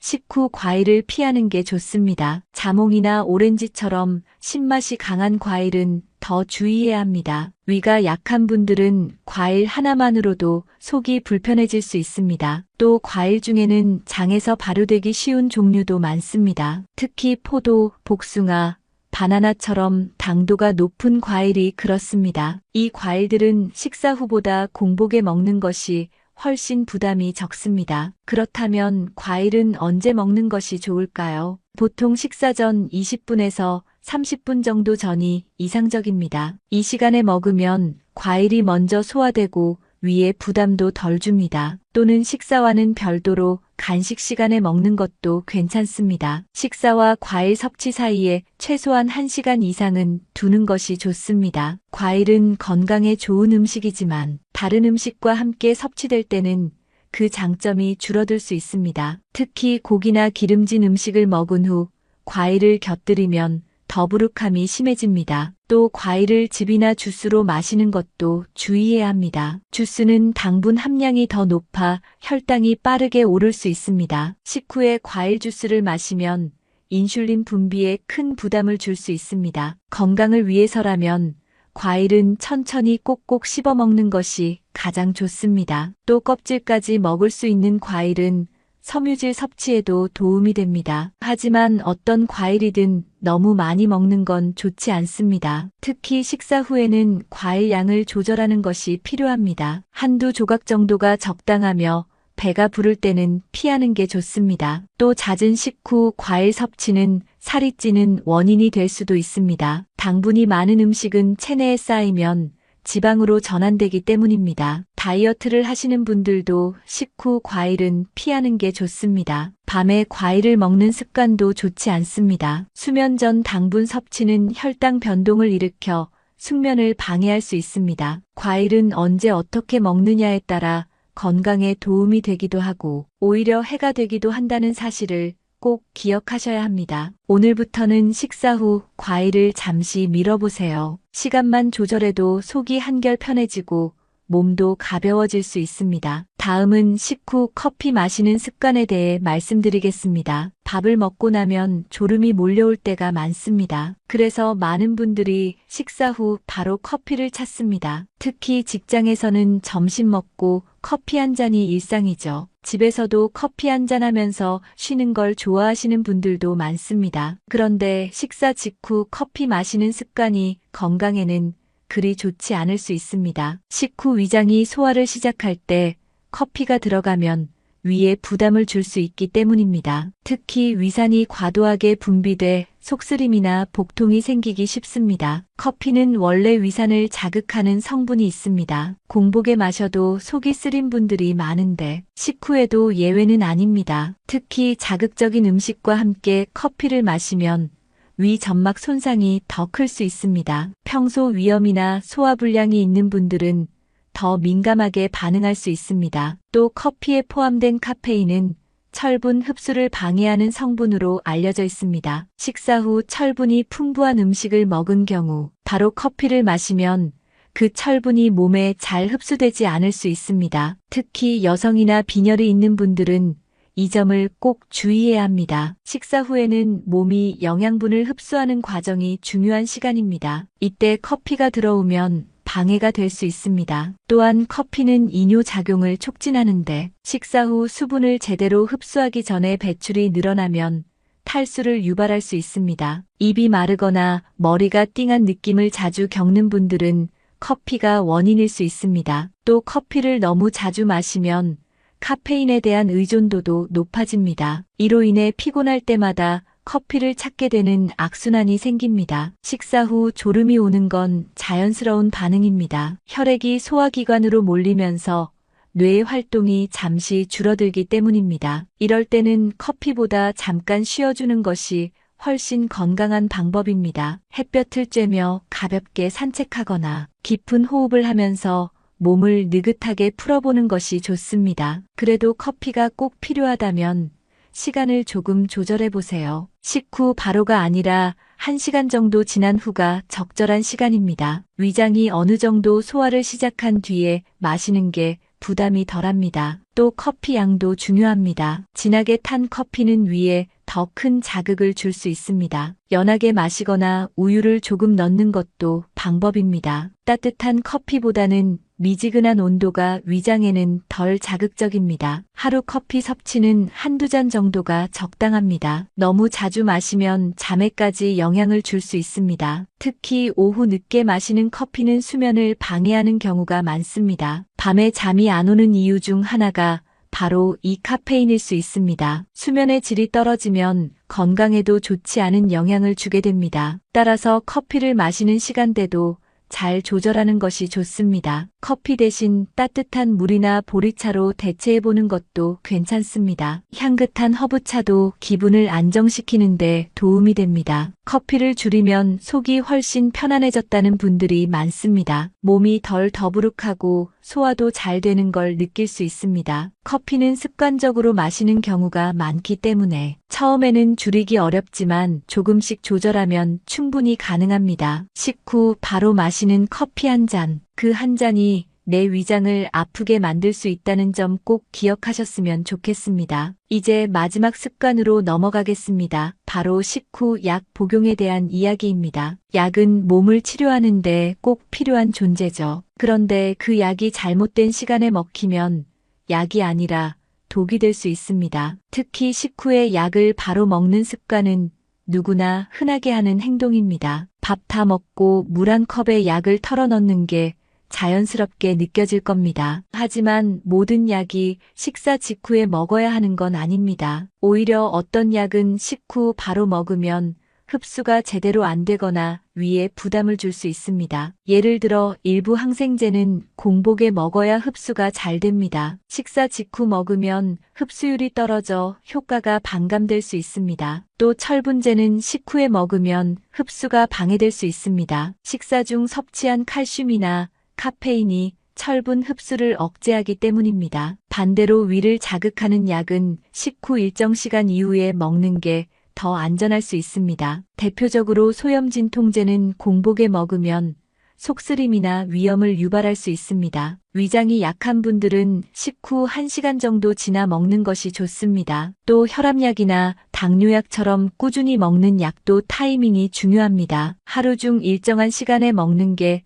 가장 효과적이고 부작용도 줄일 수 있습니다. 하지만 식사에 맞춰 먹다 보면 자꾸 시간대가 바뀌게 됩니다. 약 효과가 일정하지 않게 되면 치료가 제대로 되지 않을 수 있습니다. 그래서 약을 식후에 먹어야 할지, 식전에 먹어야 할지는 반드시 의사나 약사에게 확인해야 합니다. 포장지에 식후라고 적혀 있어도 정확한 의미를 이해해야 합니다. 식후란 밥을 먹고 나서 바로가 아니라 보통 30분 이내를 말합니다. 너무 빨리 먹으면 위가 아직 소화에 집중하고 있을 때라 약 흡수가 원활하지 않습니다. 또 약마다 물과 함께 먹는 양도 중요합니다. 물 없이 삼키거나 커피나 주스와 함께 먹으면 약의 성분이 변할 수 있습니다. 특히 우유와 함께 먹으면 흡수를 방해하는 약도 있으니 주의해야 합니다. 알약이 크다고 나눠서 먹는 것도 위험할 수 있습니다. 캡슐이나 장용정은 그대로 삼켜야 제 기능을 합니다. 깨물거나 쪼개면 위에서 녹아야 할 약이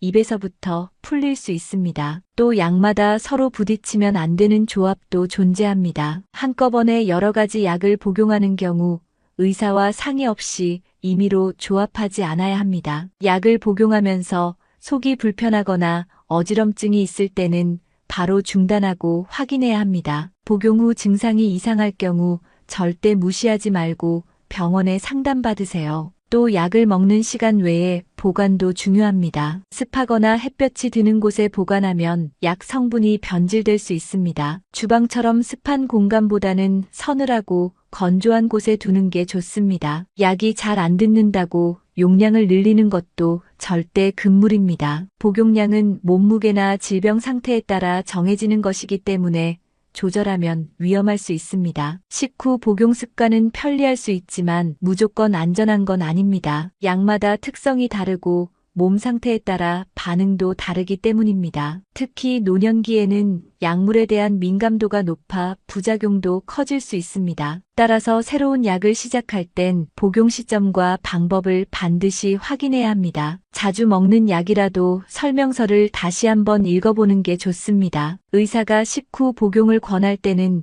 그 이유가 반드시 있습니다. 단순히 잊지 않기 위해 식후에 먹는 게 아니라 위를 보호하거나 흡수를 고려한 지침일 수 있습니다. 약을 안전하게 복용하는 것은 내 몸을 지키는 기본 중 기본입니다. 몸이 편하자고 먹는 약이 오히려 해가 되지 않도록 조심해야 합니다. 가장 좋은 방법은 약국이나 병원에서 복약 상담을 꼼꼼히 받는 것입니다. 질문이 있다면 망설이지 말고 꼭 물어보세요. 오늘부터는 식후 약 복용도 습관적으로 하지 말고 꼭 확인해 보시기 바랍니다. 이제 영상의 마지막 정리로 넘어가겠습니다. 지금까지 식사 후 절대 하면 안 되는 6가지 습관에 대해 알아봤습니다. 혹시 여러분은 이 중 몇 가지나 하고 계셨나요? 밥 먹고 바로 눕는 습관, 식후 담배 한 대, 만보 채우려고 급하게 걷기, 후식으로 당연하게 먹는 과일, 졸음 쫓으려는 커피 한 잔, 습관처럼 아무 때나 먹는 약,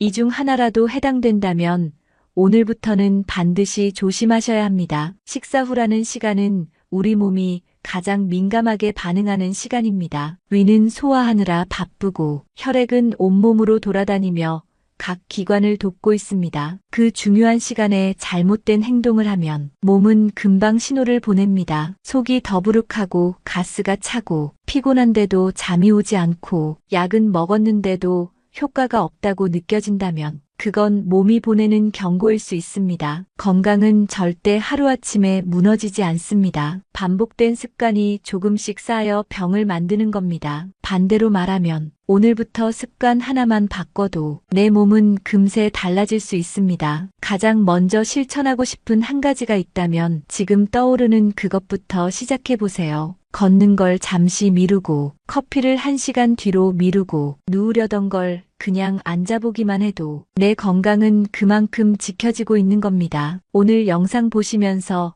나에게 꼭 필요했던 조언이 있었다면 아래 댓글로 남겨주세요. 또 이미 실천하고 있는 좋은 습관이 있다면 다른 분들과도 함께 나눠보세요. 여러분의 댓글 하나가 또 다른 누군가의 건강을 바꿀 수 있습니다. 이 영상이 도움이 되셨다면 좋아요와 구독 꼭 부탁드립니다. 주변 분들에게도 꼭 공유해주세요. 부모님, 형제, 친구분들께 알려드리면 큰 도움이 될 겁니다. 건강은 혼자 지키는 것보다 함께 지켜나갈 때 더 오래 유지됩니다. 매 끼니 후 몇 분이 쌓여 몇 년 후에 몸을 결정짓습니다. 오늘도 내 몸에게 고맙다고 말할 수 있도록 좋은 습관 하나씩 실천해 보시기 바랍니다. 지금까지 시청해 주셔서 감사합니다.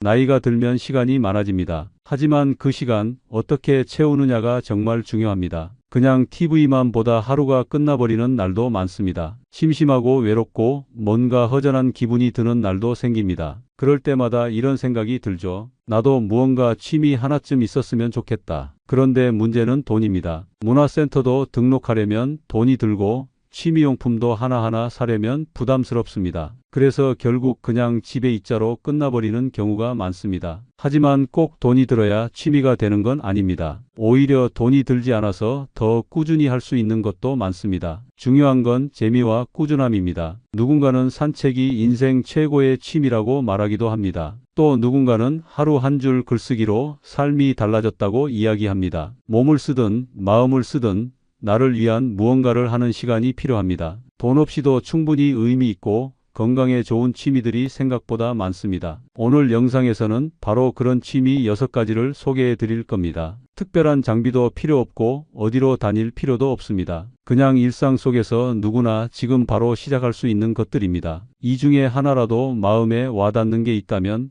오늘부터 바로 해보셔도 좋습니다. 취미는 크고 거창할 필요 없습니다. 나를 웃게 만들고 시간을 의미 있게 채워주는 것, 그게 바로 좋은 취미입니다. 지금부터 소개해드리는 6가지를 차근히 들어보시고 마음에 드는 것부터 천천히 시작해 보시기 바랍니다. 그럼 첫 번째 취미부터 소개해드리겠습니다. 걷기는 누구나 할 수 있는 가장 쉬운 취미입니다. 별다른 장비도 필요 없고 어디서든 시작할 수 있습니다. 집 앞 골목도 좋고 동네 공원도 괜찮습니다. 아침이나 저녁 시간대 기온이 적당할 때 걷기 딱 좋습니다. 한번 나가면 생각보다 금방 30분은 지나갑니다. 걷기만 해도 머리가 맑아지고 기분이 훨씬 좋아집니다. 혈액순환에도 좋고 관절 건강에도 큰 도움이 됩니다. 특히 무릎이 약해지기 쉬운 나이에는 꾸준한 걷기가 약이 됩니다. 체력이 약한 분들은 천천히 걷기부터 시작하셔도 괜찮습니다. 처음엔 10분만 걷고 점점 시간을 늘려가면 됩니다. 중요한 건 무리하지 않고 꾸준히 하는 겁니다. 걸으면서 주변 풍경을 보는 것도 또 하나의 즐거움입니다. 계절 따라 바뀌는 나무와 꽃, 하늘을 보는 것만으로도 마음이 환해집니다. 걷다 보면 자연스럽게 숨도 깊어지고 생각도 정리됩니다. 혼자만의 시간을 가지기에도 좋고 이웃과 함께 걸으면 대화도 생깁니다. 걸으면서 이야기 나누는 시간은 또 다른 행복입니다. 운동 겸 취미로 걷기만큼 좋은 게 드뭅니다. 특히 돈이 들지 않는다는 게 가장 큰 장점입니다. 신발 한 켤레만 있으면 어디든 갈 수 있습니다. 걸으면 다리 근육도 유지되고 체형도 무너지지 않습니다. 무엇보다 큰 병을 막아주는데 큰 효과가 있습니다. 당뇨, 고혈압, 심장질환 예방에도 도움이 된다고 알려져 있습니다. 단순히 건강뿐 아니라 우울감도 줄여준다고 합니다. 몸이 움직이면 마음도 같이 움직입니다. 날씨 좋은 날에는 햇빛도 쬐고 바람도 맞으며 걷는 재미가 있습니다. 때론 목적 없이 걷는 것도 좋습니다.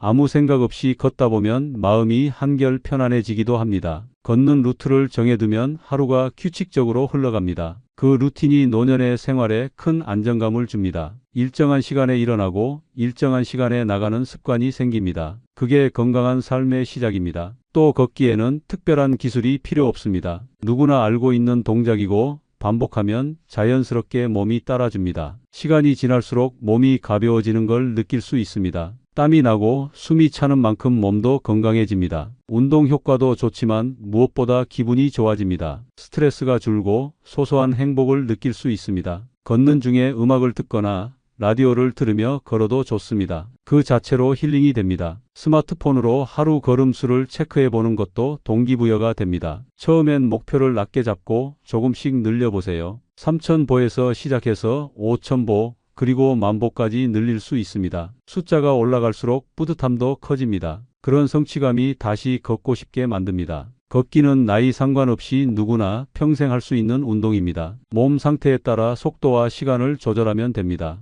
혼자서 조용히 걷는 것도 좋고 친구와 이야기 나누며 걷는 것도 좋습니다. 외롭지 않고 무료하지 않고 건강까지 챙길 수 있는 최고의 취미입니다. 돈 한 푼 안 들고 이렇게 많은 효과를 볼 수 있다는 건 정말 큰 장점입니다. 그래서 걷기는 누구에게나 권할 수 있는 최고의 무자본 취미입니다. 글쓰기는 조용히 나와 마주할 수 있는 좋은 시간입니다. 특별한 장비나 기술이 없어도 종이와 펜만 있으면 시작할 수 있습니다. 노트 하나만 있으면 내 생각과 감정을 적을 수 있습니다. 매일 한 줄씩 써보는 것만으로도 삶의 리듬이 생깁니다. 아침에 눈 뜨고 날씨를 적는 것부터 시작해도 좋습니다. 오늘 먹은 음식, 만난 사람, 기분 같은 일상도 훌륭한 글감이 됩니다. 굳이 멋지게 쓰려고 하지 않아도 괜찮습니다. 중요한 건 나만의 이야기를 정직하게 적는 것입니다. 글을 쓰다 보면 복잡했던 생각이 차분해집니다. 말로 표현하기 어려운 감정도 글로 쓰면 조금은 정리됩니다. 특히 마음이 복잡한 날에는 글쓰기가 큰 위로가 됩니다. 내가 느끼는 불안이나 외로움을 글로 꺼내놓으면 마음이 가벼워집니다. 때로는 추억을 꺼내어 적는 것도 좋습니다. 어린 시절 이야기나 가족과의 기억을 써보는 것도 좋은 글쓰기입니다. 글을 쓰다 보면 잊고 있었던 장면들이 자연스럽게 떠오릅니다. 그리고 그 장면 하나하나가 나에게 힘이 되기도 합니다. 글쓰기의 또 다른 장점은 내 삶을 기록으로 남길 수 있다는 것입니다. 매일 조금씩 써 내려가면 그것이 어느새 내 인생의 기록이 됩니다. 나만의 자서전이 되는 거죠. 손주에게 보여줄 수 있는 인생 이야기로도 의미가 있습니다. 짧아도 괜찮고 맞춤법이 틀려도 상관없습니다. 중요한 건 진심이 담긴 글이라는 점입니다. 손으로 쓰는 글은 머리를 더 많이 쓰게 만들어줍니다. 손의 움직임이 뇌를 자극하고 기억력을 향상시키는 데도 도움이 됩니다.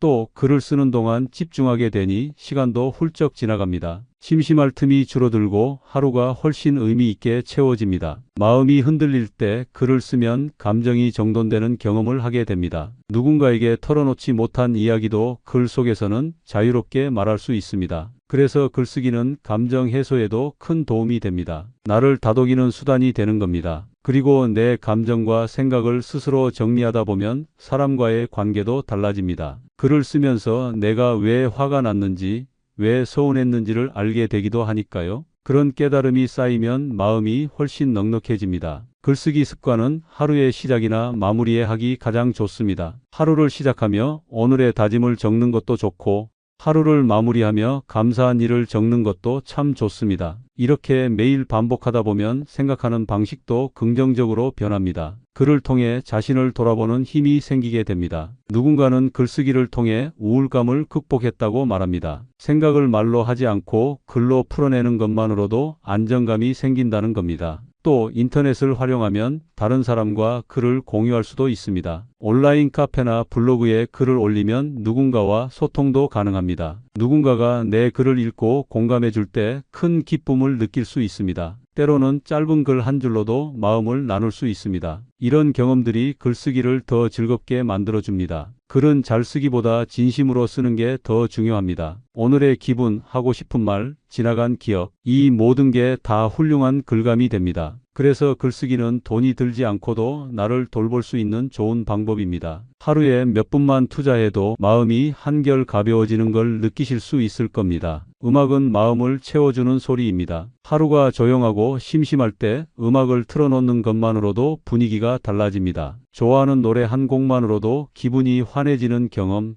누구나 해보셨을 겁니다. 음악은 단순히 듣는 것을 넘어 감정을 어루만지는 힘이 있습니다. 옛날 노래를 들으면 그 시절 추억이 자연스럽게 떠오르기도 하죠. 그래서 음악은 나이 들수록 더 깊은 위로가 됩니다. 집에 라디오나 휴대폰만 있어도 음악을 들을 수 있는 시대입니다. 특별한 기기를 사지 않아도 무료 앱으로도 충분히 가능합니다. 유튜브나 라디오 앱에는 수많은 음악이 준비되어 있습니다. 듣고 싶은 장르를 선택하기만 하면 됩니다. 조용한 클래식부터 신나는 트로트까지 다양하게 즐길 수 있습니다. 아침엔 잔잔한 음악으로 하루를 열어보는 것도 좋습니다. 커피 한 잔과 함께 음악을 듣는 그 시간은 여유롭고 따뜻합니다. 낮에는 좋아하는 가수의 노래를 따라 불러보는 것도 즐거운 일입니다. 노래를 따라 부르는 건 뇌 활동에도 긍정적인 영향을 줍니다. 가사를 기억하고 소리를 내는 과정이 기억력을 자극해 줍니다. 특히 혼잣말을 잘하지 않는 분들에게는 좋은 언어 자극이 됩니다. 혼자 있는 시간도 외롭지 않게 만들어줍니다. 음악은 좋은 친구처럼 곁에 있어줍니다. 기분이 울적한 날에는 위로가 되고 신나는 날엔 더 흥을 돋워줍니다. 음악은 기분에 따라 골라 들을 수 있어서 감정 조절에도 도움이 됩니다. 좋아하는 가수의 목소리를 듣는 것만으로도 하루가 특별해집니다. 한 곡이 끝나고 다음 곡이 이어질 때 기다림마저도 설렙니다. 또 음악은 운동할 때 함께하면 지루함을 줄여줍니다. 걷기나 가벼운 스트레칭을 하며 음악을 들으면 훨씬 즐겁습니다. 멍하니 있을 시간에 음악을 듣는 것만으로도 삶의 질이 달라집니다. 노래 하나에 담긴 기억이 마음을 따뜻하게 해줄 때도 있습니다. 그 시절의 풍경, 사람들, 감정이 고스란히 되살아나기도 합니다. 음악은 기억을 불러오는 힘도 가지고 있습니다. 그래서 음악은 뇌 건강에도 좋은 자극이 됩니다. 치매 예방에도 음악이 효과가 있다는 연구 결과도 있습니다. 매일 잠깐이라도 음악을 듣는 습관은 마음의 평화를 만들어줍니다. 무겁던 마음도 노래 몇 곡이면 한결 가벼워질 수 있습니다. 음악은 누구에게나 열려있는 취미입니다. 나이, 환경, 장소 상관없이 누구나 즐길 수 있습니다. 돈도 들지 않고 큰 준비도 필요 없습니다. 나만의 재생 목록을 만들어 두는 것도 좋습니다. 기분에 따라 오늘은 이런 곡, 내일은 저런 곡 고를 수 있습니다. 음악이 흐르는 집은 분위기부터 달라집니다. 적막했던 집안에 생기가 돌기 시작합니다. 가족과 함께 음악을 들으며 이야기 나누는 것도 좋습니다. 같은 음악을 들으며 추억을 나누면 마음이 가까워집니다. 음악은 세대 간의 거리를 좁혀주는 다리가 되기도 합니다. 손주에게 요즘 유행하는 노래를 물어보는 것도 대화의 시작이 될 수 있습니다. 음악은 늘 새로운 걸 받아들일 수 있는 기회도 만들어줍니다. 가끔은 새로운 장르에 도전해보는 것도 좋은 자극이 됩니다. 익숙하지 않았던 소리도 반복해서 들으면 어느 순간 좋아지기도 합니다. 매일 듣는 음악이 하루를 지루하지 않게 만들어줍니다. 특별할 것 없는 하루도 음악 한 곡이면 특별한 하루가 됩니다. 그래서 음악 듣기는 돈이 들지 않지만 마음을 가장 풍요롭게 만들어주는 최고의 취미입니다. 도서관은 누구에게나 열려있는 아주 특별한 공간입니다. 나이, 직업, 돈과 상관없이 누구나 자유롭게 이용할 수 있습니다. 조용하고 쾌적한 공간에서 책을 읽을 수 있는 것만으로도 큰 혜택입니다. 무료로 다양한 책을 빌려볼 수 있다는 건 노년기에 특히 유용한 자원입니다. 책 한 권을 사려면 돈이 들지만 도서관에서는 원하는 만큼 읽을 수 있습니다. 동네 도서관에는 소설, 건강서, 역사책, 자서전까지 다양한 책이 준비되어 있습니다. 내가 좋아하는 분야를 찾아 읽는 재미는 무척 큽니다. 책을 읽다 보면 시간 가는 줄 모를 정도로 몰입하게 됩니다. 몰입은 정신 건강에도 큰 도움이 됩니다. 책 속 이야기와 함께 웃고 울다 보면 마음의 피로도 풀립니다. 도서관은 단지 책을 읽는 곳이 아니라 내 시간을 천천히 쓰는 공간이기도 합니다. 조용한 분위기 속에서 나만의 생각을 정리할 수 있는 시간도 갖게 됩니다. 노년기에는 하루가 지루하게 느껴질 때가 많습니다. 그럴 때 도서관은 하루를 알차게 보낼 수 있는 좋은 장소가 됩니다. 집에서 무료하게 보내는 시간보다 훨씬 의미 있고 풍요로운 시간입니다. 도서관은 책뿐 아니라 신문과 잡지도 볼 수 있어서 시사 정보도 접할 수 있습니다. 최신 정보를 놓치지 않고 받아들일 수 있는 곳이기도 합니다. 또 문화 강좌나 프로그램이 열릴 때도 많습니다. 글쓰기, 건강교육, 영화 상영 등 다양한 무료 프로그램이 운영됩니다. 참여하면 새로운 사람들과의 만남도 생깁니다. 책을 좋아하는 사람들과 나누는 이야기만으로도 정서적인 위안을 받을 수 있습니다. 도서관은 혼자 있어도 전혀 외롭지 않은 공간입니다. 각자의 자리에서 조용히 책을 읽는 분위기가 안정감을 줍니다. 마음이 복잡할 때 도서관에 앉아 책을 넘기는 것만으로도 위로가 됩니다. 밖이 시끄럽고 혼잡할 때 도서관은 마음을 쉬게 해주는 피난처 같은 곳입니다. 창가 자리에 앉아 햇빛을 받으며 책을 읽는 것만으로도 기분이 좋아집니다. 자주 가다 보면 익숙한 도서관 직원과 인사도 나누게 됩니다. 그런 일상 속 관계가 또 하나의 소소한 즐거움이 됩니다. 도서관을 정기적으로 찾는 습관은 일상의 규칙을 만들어줍니다. 매주 이틀이나 3일씩 정해진 요일에 가보는 것도 좋은 방법입니다. 그렇게 생활에 리듬이 생기면 마음도 덜 흐트러집니다. 또 책을 읽는 행위 자체가 뇌를 활성화시켜 치매 예방에도 좋다고 알려져 있습니다. 정보를 받아들이고 기억하고 이해하는 과정이 두뇌를 자극합니다. 매일 조금씩이라도 읽는 습관이 큰 차이를 만들어냅니다. 혼자만의 조용한 시간이 필요할 때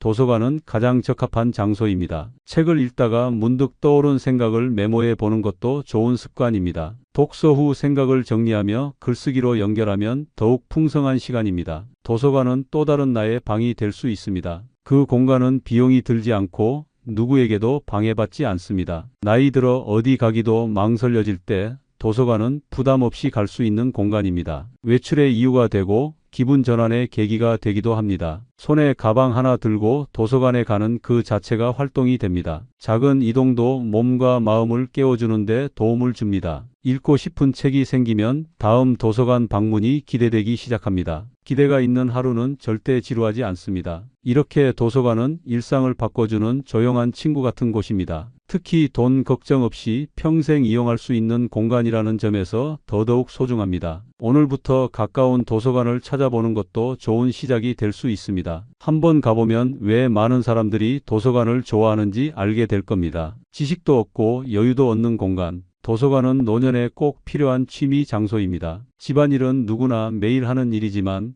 생각을 조금만 바꾸면 훌륭한 취미가 됩니다. 그냥 의무처럼 하지 말고 시간을 보내는 한 가지 활동으로 바라보는 겁니다. 작은 정리 하나만 해도 마음이 가볍고 개운해지는 경험 한 번쯤 해보셨을 겁니다. 청소기 돌리고 걸레질하며 땀 흘리는 것 자체가 좋은 운동이 되기도 합니다. 특히 팔다리를 움직이며 하는 활동은 전신 근육을 자연스럽게 사용하게 해줍니다. 정리와 청소를 하면서 몸을 움직이면 혈액순환도 도와주고 기분 전환에도 좋습니다. 아침에 이불을 개고 싱크대를 정리하는 것만으로도 하루를 시작하는 느낌이 듭니다. 집안일은 결과가 눈에 보이기 때문에 성취감을 느끼기도 쉽습니다. 흐트러졌던 공간이 깨끗해질 때 느끼는 그 뿌듯함은 꽤 큽니다. 혼자 살아도 집을 정갈하게 유지하는 건 나 자신에 대한 존중입니다. 내 공간을 잘 돌보면 마음도 안정되고 자신감도 생깁니다. 식탁을 닦고 유리창을 닦는 일도 작지만 소중한 루틴이 됩니다. 집안일은 리듬을 만들어줍니다. 특정 시간에 정해진 일을 반복하면 일상의 질서가 생깁니다. 일정한 리듬은 뇌와 몸을 더 건강하게 유지하는 데 도움을 줍니다. 음악을 틀어놓고 가볍게 정리하면 일도 덜 지루하고 즐거워집니다. 집안일을 하면서 좋아하는 노래를 흥얼거려 보세요. 금방 1시간이 훌쩍 지나갑니다. 옷장을 정리하거나 서랍을 비우는 것도 일종의 감정 정리로 연결됩니다. 오래된 물건을 정리하다 보면 잊고 지낸 추억도 떠오르곤 합니다. 그 시절을 떠올리며 미소 짓는 시간은 다른 어떤 취미보다 따뜻합니다. 주방을 정리하면서 식재료를 새로 정리하면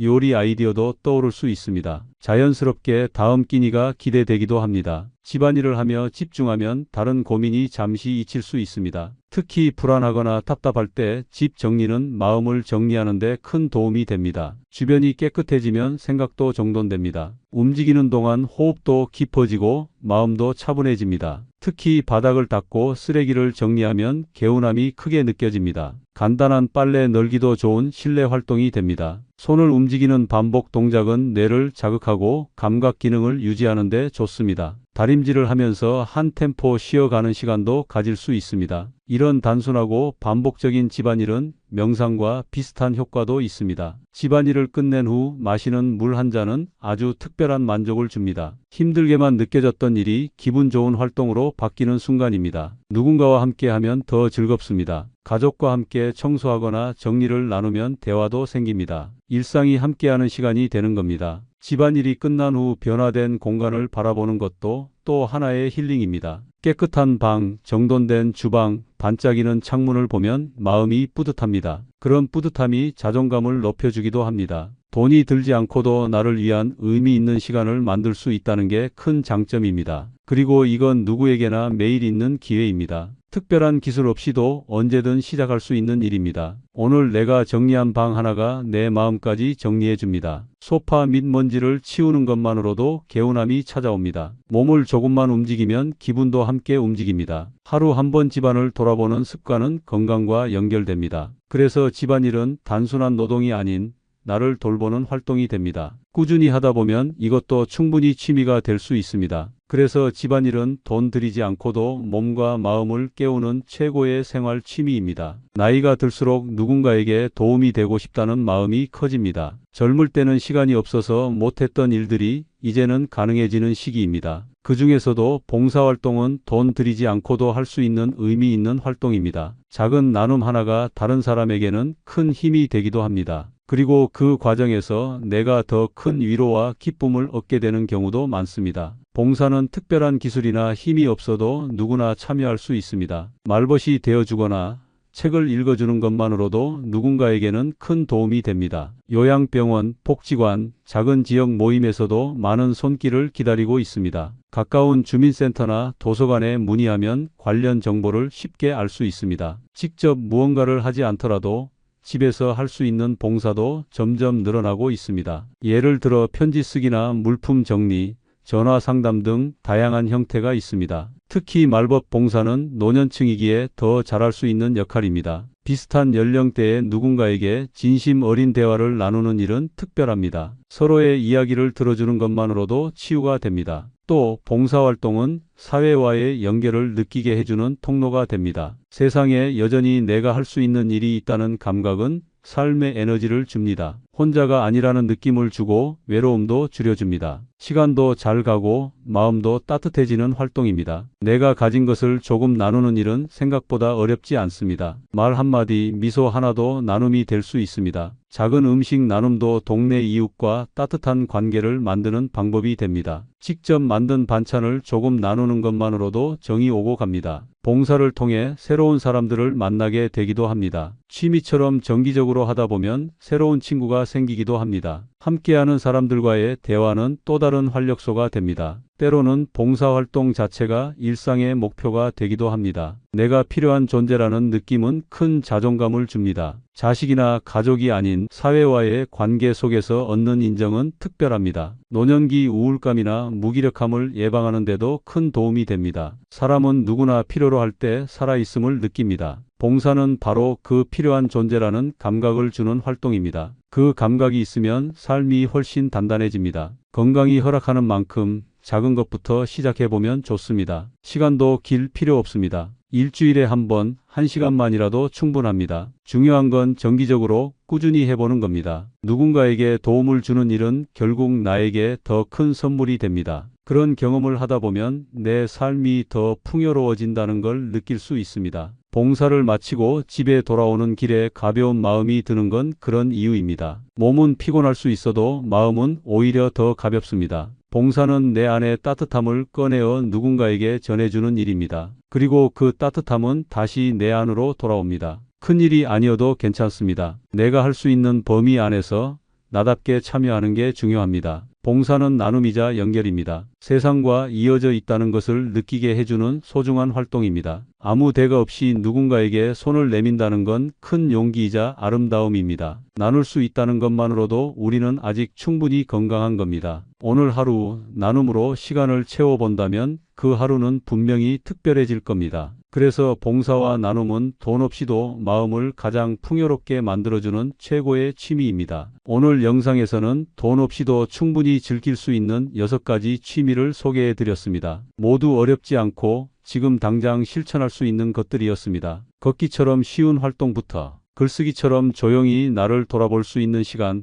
집안일이나 음악 듣기처럼 일상 속에서 자연스럽게 할 수 있는 것들, 그리고 도서관 활용이나 봉사활동처럼 세상과 이어지는 활동까지 무엇 하나 거창하지는 않지만 하루를 지루하지 않게 만들고 마음을 따뜻하게 해주는 소중한 일들이었습니다. 중요한 건 돈이 아닙니다. 지금 이 시간 내가 어떻게 나를 돌보고 있는가입니다. 노년기의 행복은 거창한 것이 아니라 매일 반복되는 하루에서 소소한 의미를 찾는 데 있습니다. 지금 내 삶에 지루함이 많다면 오늘 소개한 6가지 중 하나라도 시작해 보세요. 처음에는 어색해도 반복되면 익숙해지고 익숙해지면 그게 습관이 됩니다. 그리고 그 습관이 바로 삶을 바꿔줍니다. 이제는 남을 위해 살아야 할 이유도 줄어들었고 시간은 내 것이 되었으니 나를 위한 하루를 만들어 보시기 바랍니다. 오늘 영상에서 소개한 취미 중 여러분이 제일 마음에 와 닿았던 것은 무엇이었나요? 지금 하고 계신 취미가 있다면 댓글로 함께 나눠주세요. 다른 분들에게도 큰 도움이 될 수 있습니다. 이 영상이 도움이 되셨다면 좋아요와 구독, 그리고 지인분들과의 공유도 부탁드립니다. 노년기를 조금 더 풍요롭고 따뜻하게 살아가고 싶은 분들께 이 영상이 작은 길잡이가 되었으면 좋겠습니다. 다음 시간에도 중장년층 여러분께 꼭 필요한 정보와 이야기로 찾아뵙겠습니다. 오늘도 건강한 하루 보내시고요. 고맙습니다.